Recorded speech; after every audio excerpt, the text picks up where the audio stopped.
It's the loudest motorcycle that's ever been in this garage, for sure.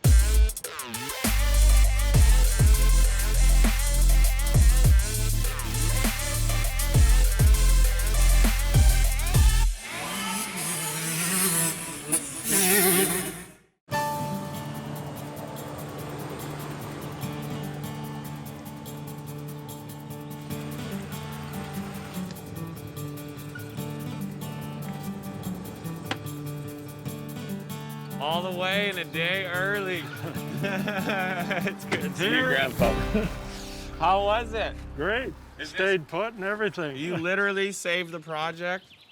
The shipping company dropped the ball 3 times on me, so just to have this thing in the driveway, better late than never, lifesaver. Glad I could help. Weather was good? Yeah, well, Albuquerque, there just had snowed, but it was good when I went through. Okay. It was dirty, naturally. Yeah. I don't think it got any cleaner or dirtier than it was before. Oh. That Honda developed this motorcycle specifically to humble people. Huh, really? Yeah, I'm pretty sure that was the intention, to humble anyone who thought they were tough. I'll take your word for it. All right, I'm gonna grab the ramp.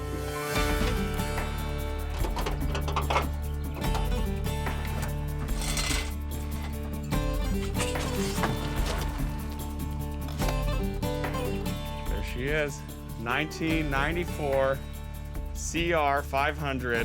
One has finally landed here in Garage 93. We're gonna give our 3rd whack at Red Bull's Day in the Dirt. So we got a month ahead of us, plenty of work to do. So excited just to get this thing started and have an heirloom piece of a historic motocross bike.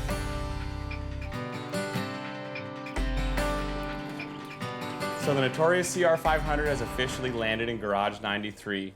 This one came all the way from Minnesota. A good friend of mine, Brian Okubo, had this in his possession for many years, and it's by far the most requested bike build that we've had in the series. It's the meanest, most humbling motocross motorcycle, I think, in existence. I even know a guy that broke his leg kick-starting one, so just to say that, it takes a raw type of grit to be the owner, rider, and ripper of a CR. I don't know if I have it in me to ride this thing, but I sure do to build it, and we're gonna see what that looks like a day in the dirt. But first, just like anything else that's coming into Garage 93, we need to get this thing washed, torn down, assess all the pieces, and see where we need to start out.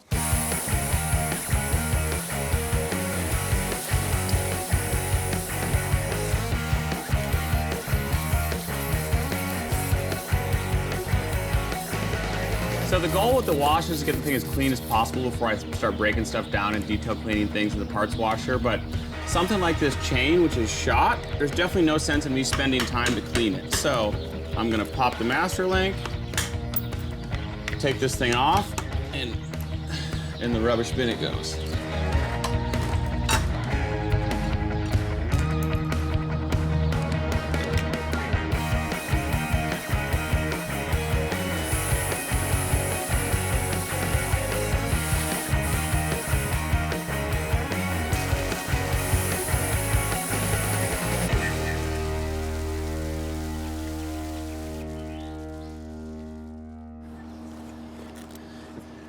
Hopefully, if I put a splash of gas in this thing, I can get it to fire off.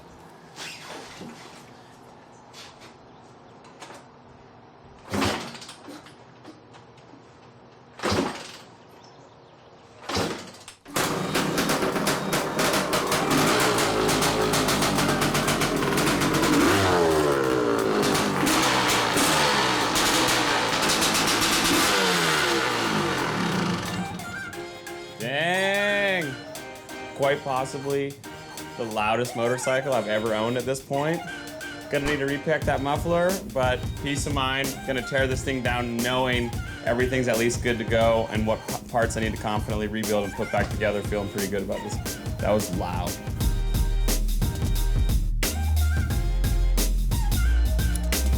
Daddy? Yes, dear. You have for your food? What kind of food do you have? I'm not going to do sad. Do you have any cookie salsa? Do. You do? Okay, could I have one order of cookie salsa?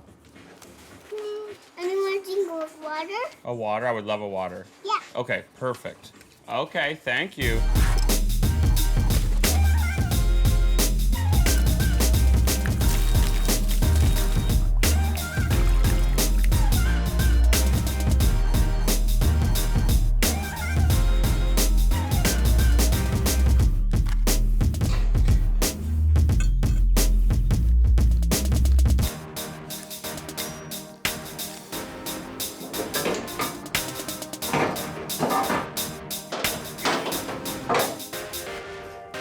About as big and as heavy as a two-stroke motor can get. The heart of the CR500 is out. It's a whole lot bigger than the last 125. The piston on this thing looks about the size of my fist, which means nothing but big power. The thing washed up super nice. I mean, it almost surprised me in how the plastic brightened up and brought me back maybe some inspiration to maybe go a little bit more on the restoration side than the custom side. Happy to have eyes on everything and excited that's a clean donor, so I can't wait to get tearing this thing down. It's all uphill from here. So today's the calm before the storm on the CR500 project. I have almost everything cleaned and disassembled with the exception of a few parts like the wheels that I'll be taking apart today, and I've been waiting on a horde of parts to come in. COVID has created a massive upturn in the motorcycle industry, which has been great for people getting out and riding, but for those trying to rebuild a CR500 right now, it's a little bit difficult. So some of the things like tracking down a pipe and some of the plastics, I ended up having to go through eBay just to find one. I was worried about most of the parts coming in, but I think we have them all at this point. Tomorrow marks 1 week until Day in the Dirt, so I have some late nights to put in. In true Project Two-Stroke fashion, that's how they've always been, so I'm looking forward to burning some midnight oil.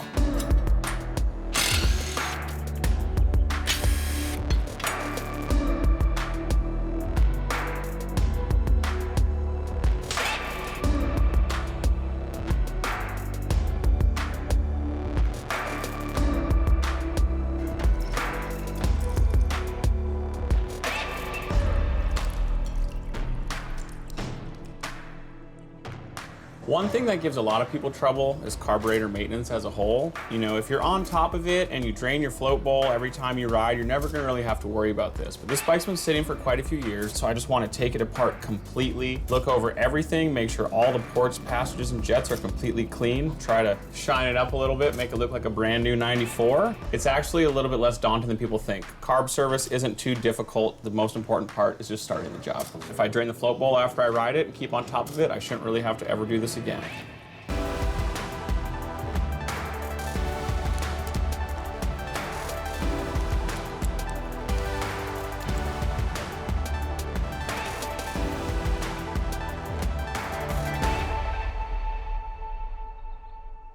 So this is literally the last new CR500 header I was able to find in the entire nation. I checked all the big manufacturers, distributors, small shops, big shops. I ended up finding this one in Lake Elsinore. It's kind of exactly what I want. I love that factory raw finish. You'll notice when you get one of these, a lot of them have a little bit of tooling marks on them from the manufacturing process.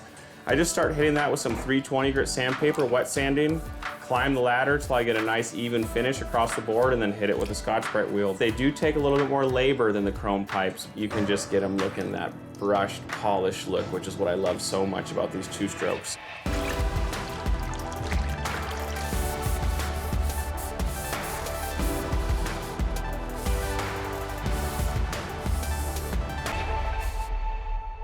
So as we're closing in on the final week for the CR500 build, I just have a couple errands I need to run. I need to stop down to my buddies at LA Classics in Saddlemen to get my radiators and seat taken care of, come back to the shop and prep for the build weekend.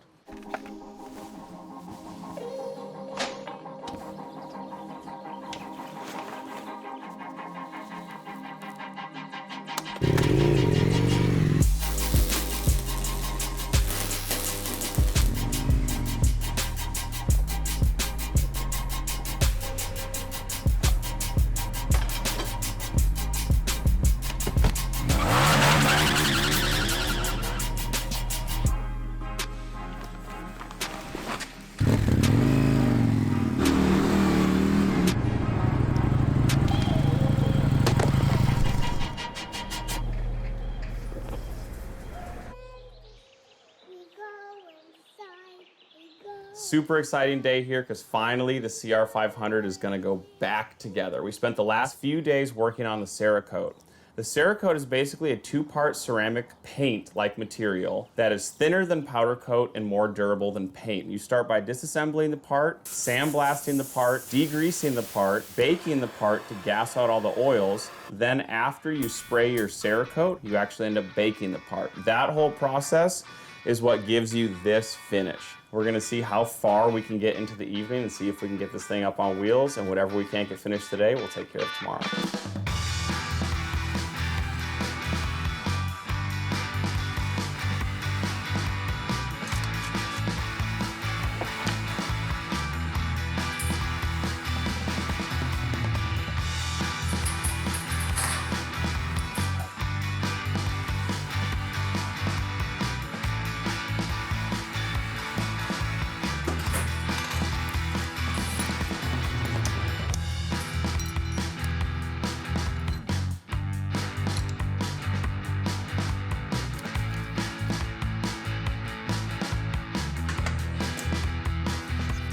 So I ran into a problem with the CR500 that I haven't really experienced before. I wasn't able to get the plastic that I wanted.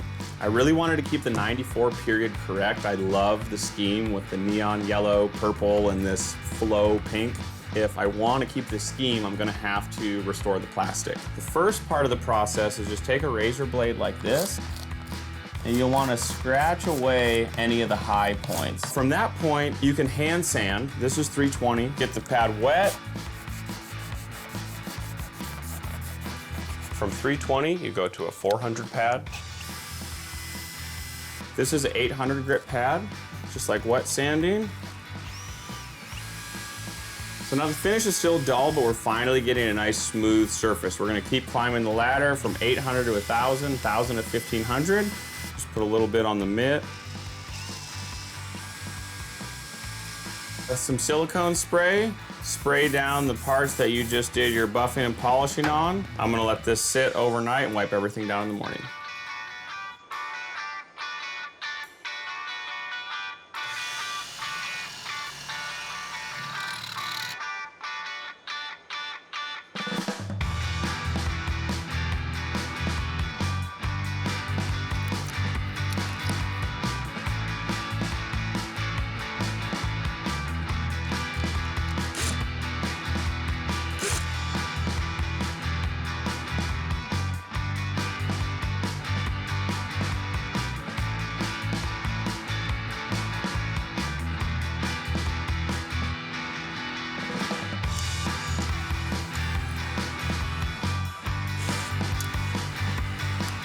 Everything takes longer than expected. I spent a little bit longer than I would have liked to on the wheels, but happy with the result. And the same goes for the top end, the clutch, doing all the assembly work. All the big things are done. Wheels are true, the engine's built, Cerakote's done, all the metal process finishes are done. I couldn't be more stoked on how everything turned out. Big day tomorrow again, but it's a late night, so I think we're gonna call it. Today we'll actually get to see this thing go up on 2 and start. I have my buddy Alex from Patina Motorworks coming over to give me a hand. We're gonna have this thing all rocking and rolling here in the next few hours.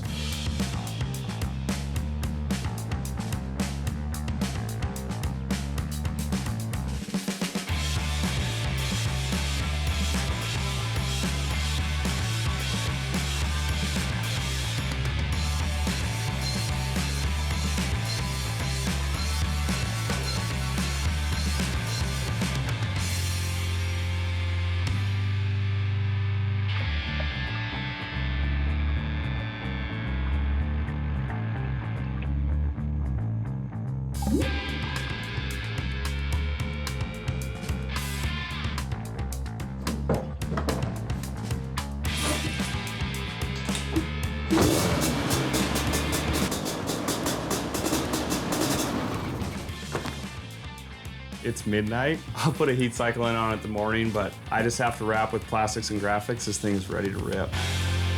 This is the loudest motorcycle that's ever been in this garage, for sure.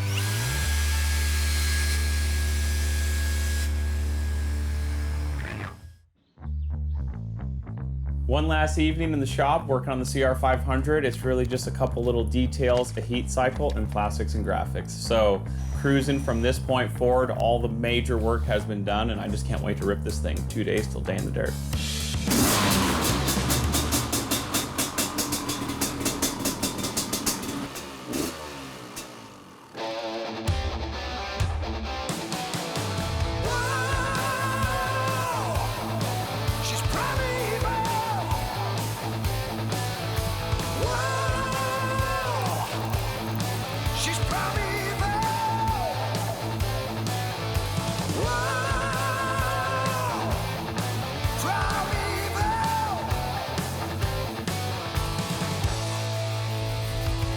Look at this thing. Are you kidding me? So CR500 all done. It's definitely a relief. I almost did every process on this one myself. Overall, stoked. It came together awesome. Really, really like working on dirt bikes. It's much simplified from a lot of the street stuff, and I can't wait to rip this thing.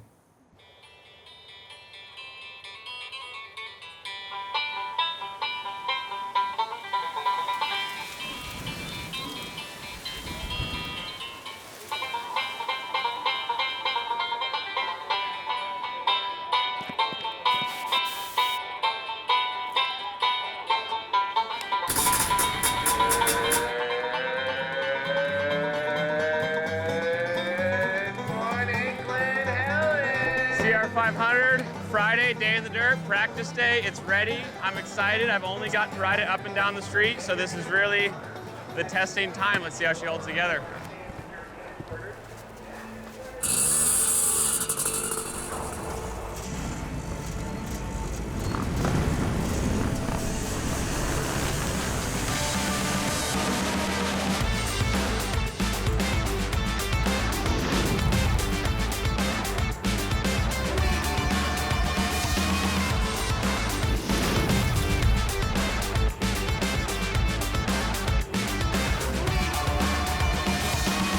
So that's it for happy hour practice. And I gotta say, I was a little timid at first, but I'm stoked. This thing's awesome. I expected it only to blow my arms off. And honestly, there's a little bit of meat on the bottom where you can modulate the throttle and it's actually kind of smooth. And then there's really a tipping point when it goes from smooth to pinch with your legs and hold on as tight as you can. And the Glen Helen corner where you turn right, it's almost impossible not to wheelie up and over the whole thing, just in the meat of second or third. That's a good feeling. I've hired in the helping hand of Tyler Berman to rip this thing tomorrow, which is gonna be equally as exciting just to watch that. So this thing's gonna be perfect for this weekend.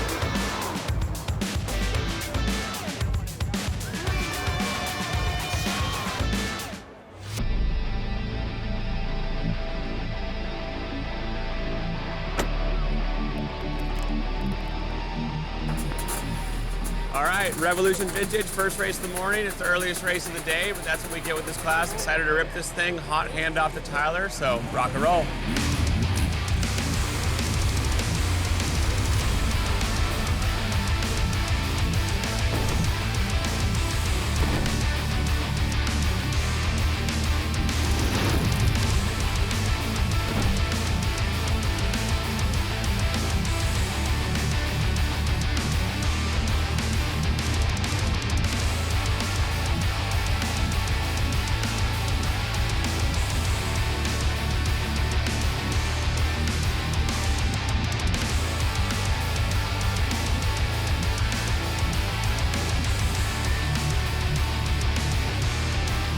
That was amazing. The best part about that is I didn't even ride it at all. I just went out there and I ended up hole shotting. So we're 2 for 2 on hole shots. That means that thing's a rocket ship.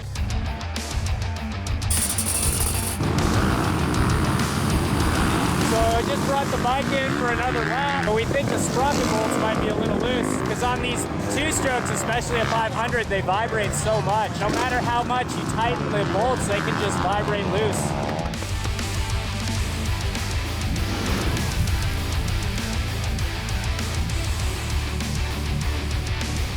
My arms feel like they're gonna fall off, so much power.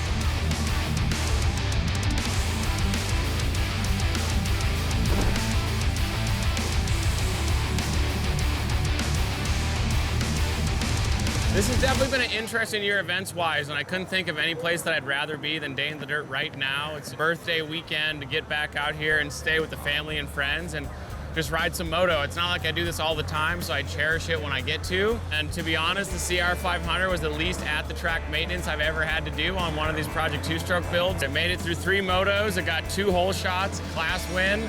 I couldn't be happier with how the CR500 turned out. I did the suspension myself on this, and I haven't really done that in entirety before, so it was a little bit of a shot in the dark. Honestly, I came out here, I set the sag. It was good to go. I was happy with it. Tyler was happy with it. Eli was happy with it. The track is rough, so it's hard to say what perfect would be, but it definitely was good enough to put in those motos. I knew it would run. I knew it would have plenty of power. I was just happy that I was able to handle it. It's definitely a keeper. I'll be holding on to this one and bringing it back out here soon.